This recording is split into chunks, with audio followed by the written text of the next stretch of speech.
বসতবাড়ির পাশের জমিটি কয়েক বছর আগেও ছিল পরিত্যক্ত। পাহাড়ি ঢাল হওয়ায় সেখানে কোনো চাষাবাদ করা যেত না। সেই জমিতেই এখন ৩২ জাতের আম গাছ। পেশায় ব্যবসায়ী ফরিদুল আলম চট্টগ্রামের লোহাগাড়া উপজেলার মিরিখিল মৌলভীপাড়া এলাকার বাসিন্দা। ২০২৩ সালে পরিত্যক্ত ১ একর জমিতে ৩২ জাতের প্রায় ৩০০ আমের চারা লাগিয়েছিলেন।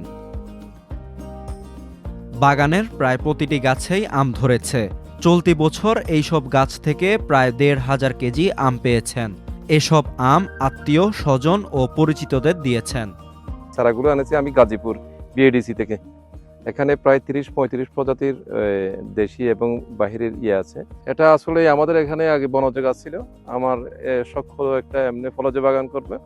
এখান থেকে আসলে উদ্বুদ্ধ হয়ে এভাবে।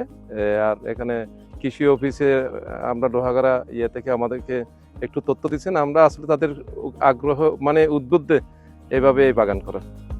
উপজেলা কৃষি কর্মকর্তা জানিয়েছেন, নিয়মিত ফরিদুলের আম বাগানের খোঁজ খবর নেয়ার পাশাপাশি পরামর্শ ও সেবা দিয়ে যাচ্ছেন তারা। লোহাগাড়া উপজেলায় সাম্প্রতিক সময় যেটা দেখা যাচ্ছে যে আমাদের তরুণ শিক্ষিত এবং প্রবাসী মানুষরা দেশে এসে কিছু ফল বাগান করছেন। সেটা লোহাগাড়াবাসীর জন্য অবশ্যই একটা চমৎকার খবর।